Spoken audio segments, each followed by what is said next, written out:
All right, so let me go back with the for the recipe. 1 can coconut milk, 1 cup raw cashew nuts, 1 teaspoon turmeric, 1 tablespoon lemon juice, 1 teaspoon of honey, or half teaspoon of sugar, and 1.5 teaspoon of salt.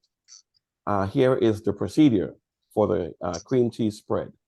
Place in all the ingredients in the blender and blend for at least 1 minute until it's smooth.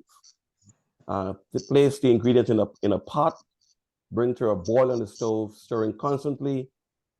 Pour into containers, cover, and put it in the fridge to chill for it to get thick. Right? Very simple, but very, very healthy. All right.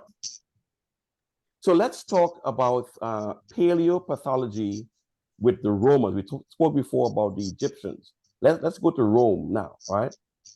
So here are 2 very interesting skulls.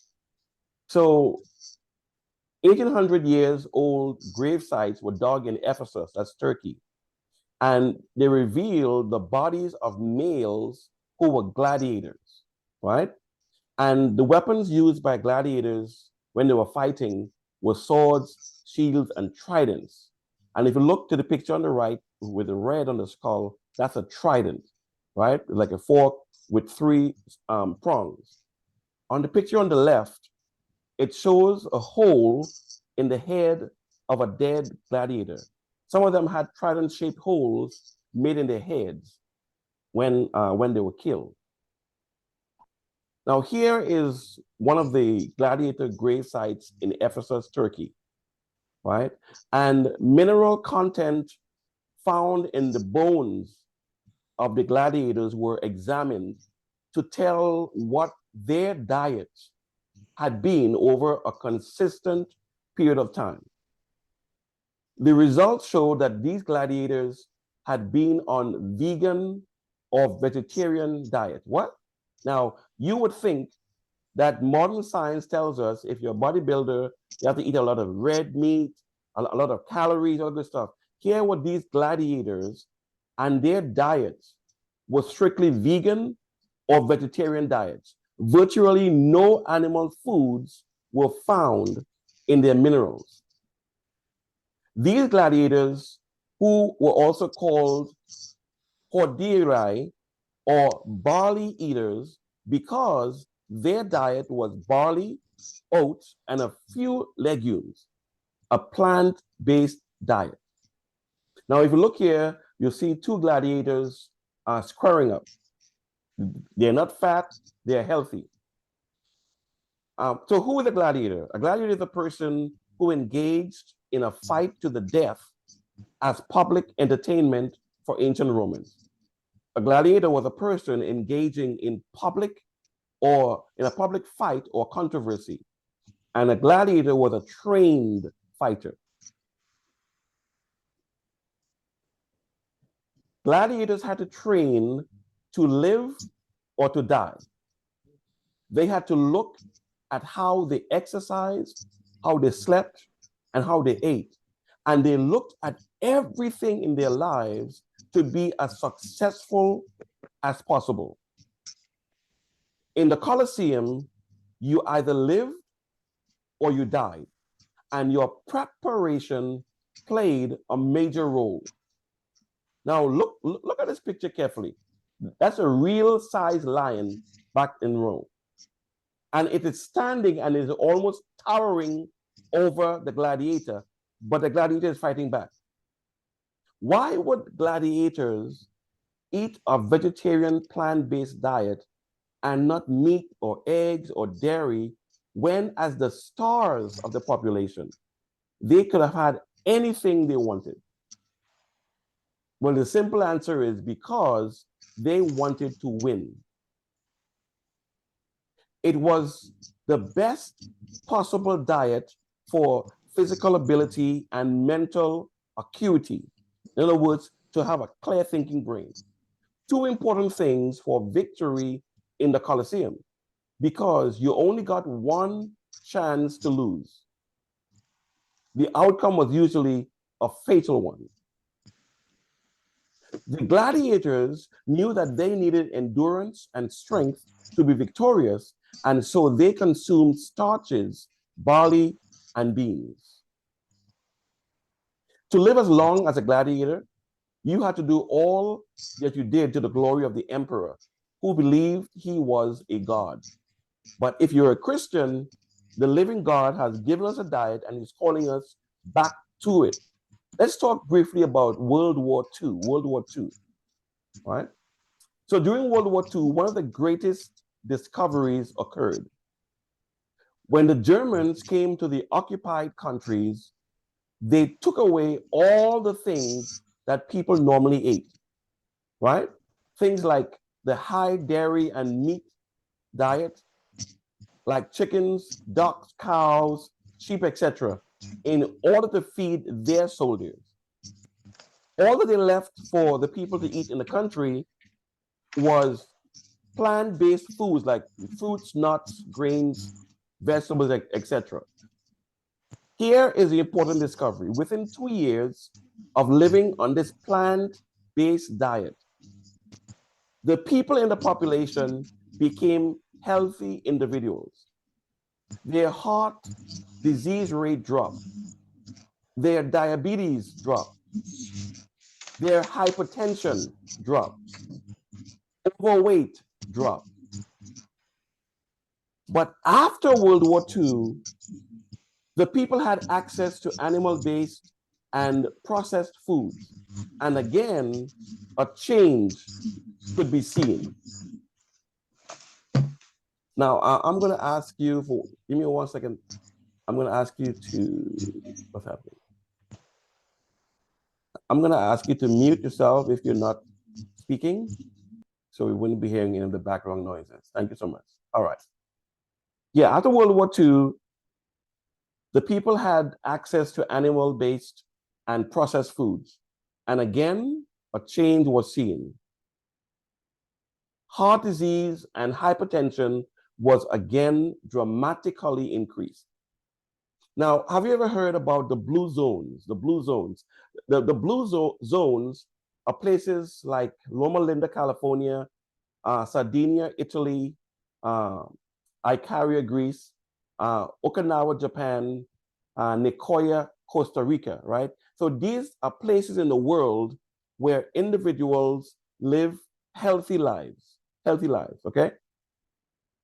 Now, in the scientific community, they were interested in certain people groups who possess better than average health and longevity.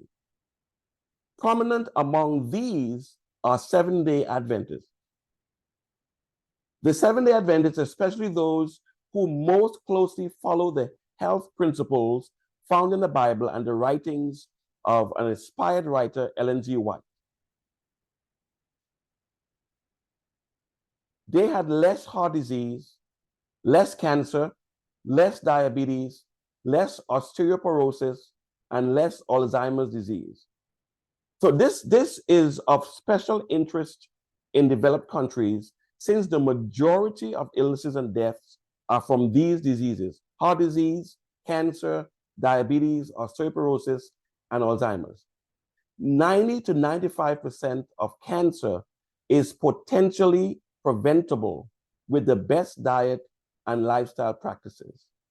Now, because of the Adventist lifestyle, including being together in a close-knit community, many members undergo fewer hospitalizations, surgeries, and take fewer prescriptions.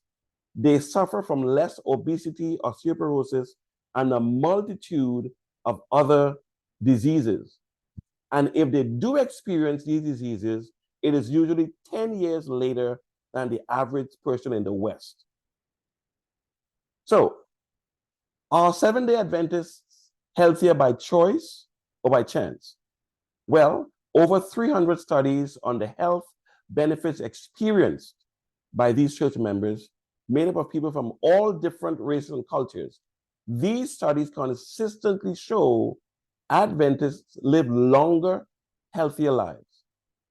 Now, the important question is, How do they do it? In the mid-1800s, little was known about health or the causes and prevention of disease. And something called bloodletting, where the doctor would cut you and let your blood flow. And this was thought to lower fevers and was a very common practice.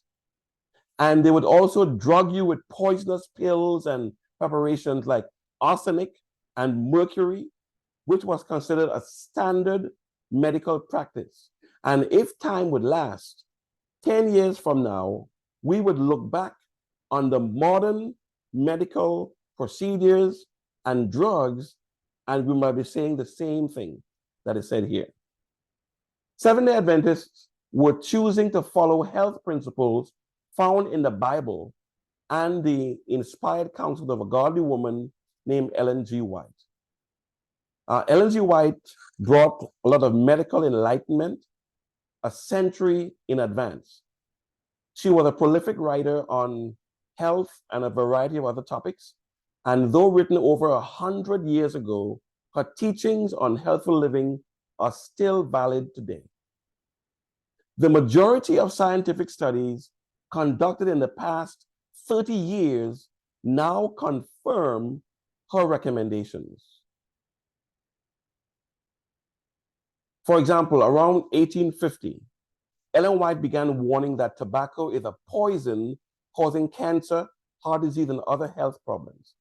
Yet, as late as the 1950s, the American Medical Association advocated that tobacco's benefits outweighed its harms. So what brings the Adventist people the significant health benefits we mentioned? Well, their advantage seemed to be directly related to how they live and how closely they follow the lifestyle principles gathered from the Bible and the counsels of Ellen G. White. They are healthier by choice, not by chance. Research shows a significant decrease of disease among all Adventists. Those who most closely follow the conservative lifestyle achieve the greatest benefits. For instance, about 30 pounds less, they are 30 pounds less than non-vegetarians of similar height. So if you look at a 55-year-old male and female vegans, they would weigh 30 pounds less than non-vegetarians. There's also the lower risk of high cholesterol, diabetes, high blood pressure, metabolic syndrome, right? All of these have the same trend. The closer you are to being a vegetarian, the lower the health risks in these areas. They also have half the risk of diabetes. From the Adventist health studies, we have learned that our everyday lifestyle has a profound impact on both the quality and the length of our lives. So here's a summary of some of the major protective elements found in the Adventist lifestyle studies, right? It said that they are health-minded people. They have a plant-based diet, which was chosen by God as found in Genesis 1:29. A variety of fruits, vegetables, whole grains, beans, nuts, and seeds. And this may be the single most important thing we can do for our health. We read in Genesis 1:29, and God said, "Behold, I have given you every herb bearing seed, which is upon the face of all the earth, and every tree in the which is the fruit of a tree yielding seed. To you it shall be for meat." And that word meat, it's not talking about food. It means consumption of food. It doesn't mean the meat from an animal. It means consumption of food. Now, if I were to ask how many of us would like to improve our eyesight, right? Because our eyes get damaged from the ultraviolet rays of the sun. And Antioxidants such as vitamin A, C, and E are compounds found in an abundance of plant foods. So if you look at it on the right on the screen, it says to improve eyesight, make sure you have these nutrients: vitamin A, which we get in tomatoes, papayas, and carrots. Of course, let me caution you, want to not eat papayas, cantaloupes, any kind of melon with any other fruit. It will cause damage to your stomach. Even a melon shouldn't be eaten with other types of melons at the same meal, right? But the vitamin A comes from tomatoes, papayas, carrots.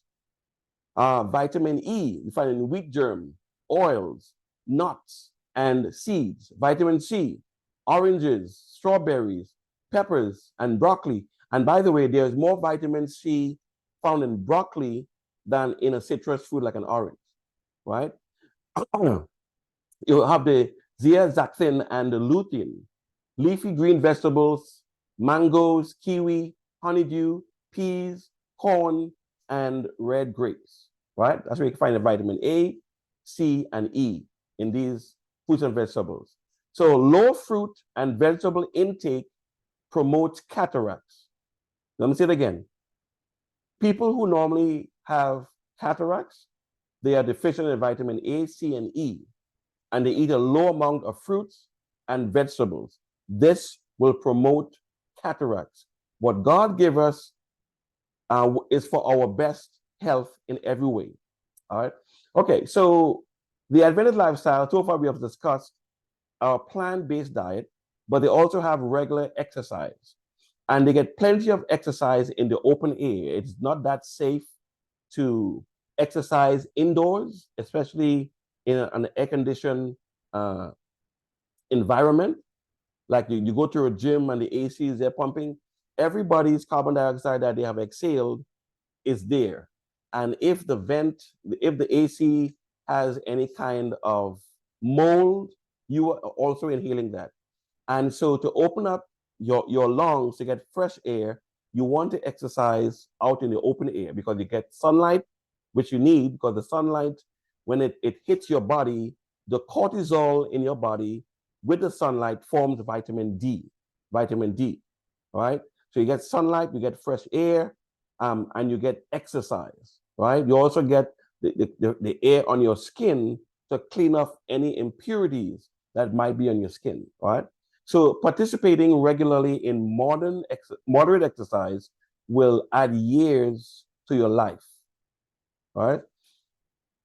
Abstain from alcohol, caffeine, and illicit drugs. These are all suggestions, okay? You want a long life and want to be obedient to the Bible, need to abstain from alcohol, caffeine, and illicit drugs. And by the way, caffeine is not just found in coffee or Coca-Cola or Sprite, it is also found in chocolate, right? So if you're a chocolate lover, you want to probably pray about that.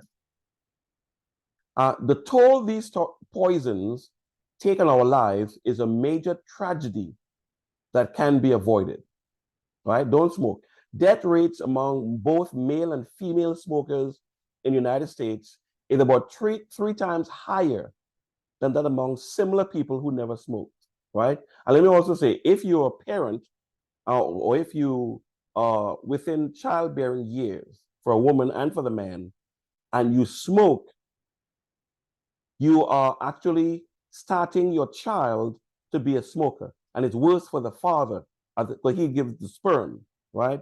There are a ton of research out there that you could Google and check out this, but it's and by the way, secondhand smoke is worse than you smoking yourself. And cigarettes have been found to have over 100 different dangerous toxins, okay? All right, so you would lose an average of 10 years of life from smoking, an average of 10 years of life, right? Now, of course, there's also always the exception. George Burns, a Hollywood actor, he lived, I think, to be 101, 102 years old, and he boasted that he smoked a cigar for over 50 years every day, right? Now, there's always the exception, but what God says always comes to pass. So if you want to test it, more power to you. Amen. All right. The Adventist lifestyle also causes you to maintain a healthy weight. Being relatively lean lowers your risk of the main killer diseases, especially diabetes. So when you have too much stomach fat, that really increases your risk of cancer and diabetes. And especially in women, right? When you have too much stomach fat, that really encourages cancer of the uterus, cancer of the stomach in a really mighty way, right? So diabetes, the reason why fat and diabetes don't go together, when we eat our foods, the body produces insulin, and the insulin has to go in to the receptors and pretend it's a lock on a door. And when it comes, it can't get in because the keyhole is gummed up with chewing gum or with fat. And so it stays, that sugar stays in your blood, and it raises your blood level. And the danger for that is that it could harm your heart, your liver, your kidneys, your pancreas because of too much sugar, and also encourage cancer, right? A lot of good stuff. Okay, so Adventists are firm believers in the importance of trust in God for optimal physical, mental, and spiritual health. Science has now demonstrated that spirituality profoundly improves quality of life.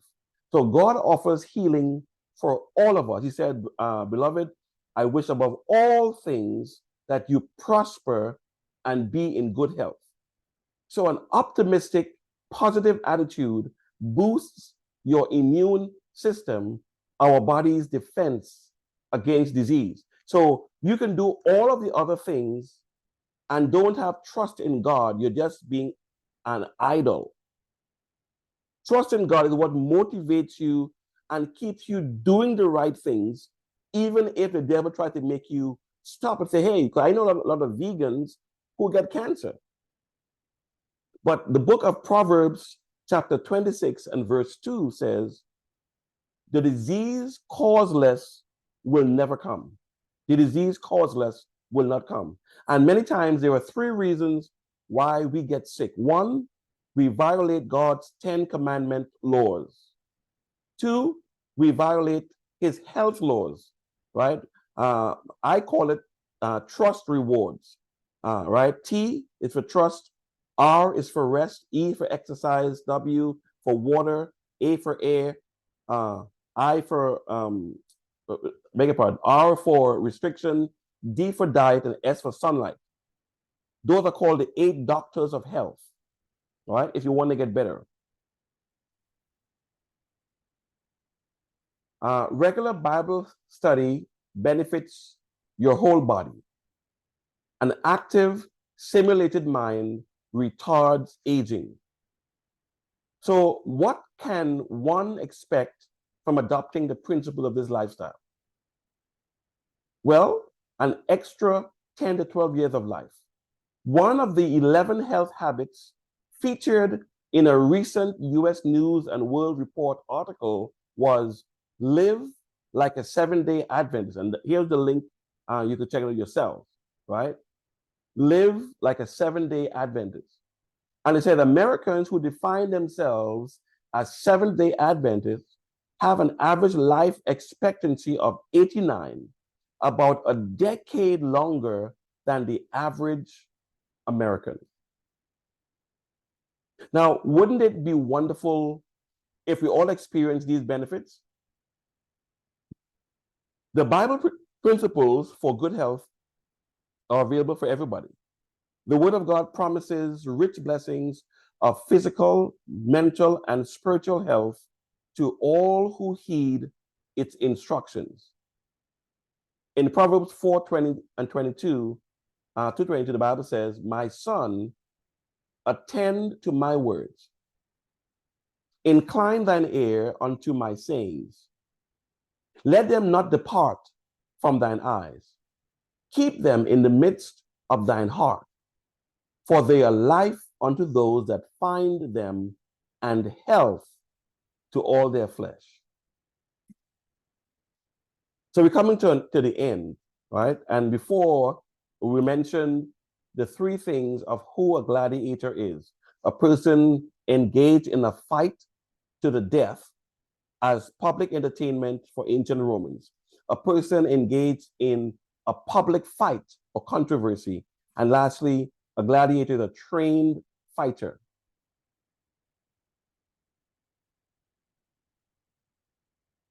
In the book of Exodus, the Bible tells us in chapter 15, verse 26, and Jesus said, if thou wilt diligently hearken to the voice of the Lord thy God, and will do that which is right in his sight, and will give ear to his commandments, and keep all his statutes, I will put none of these diseases upon thee, which I have brought upon the Egyptians. And so we end with this slide. Exodus 15:26, it says, I am the Lord that healeth thee. The only person that can heal us is God. All right. So we have made it to the end. And I'm sure there might be a few questions, some of which I might be able to answer, and I will certainly try.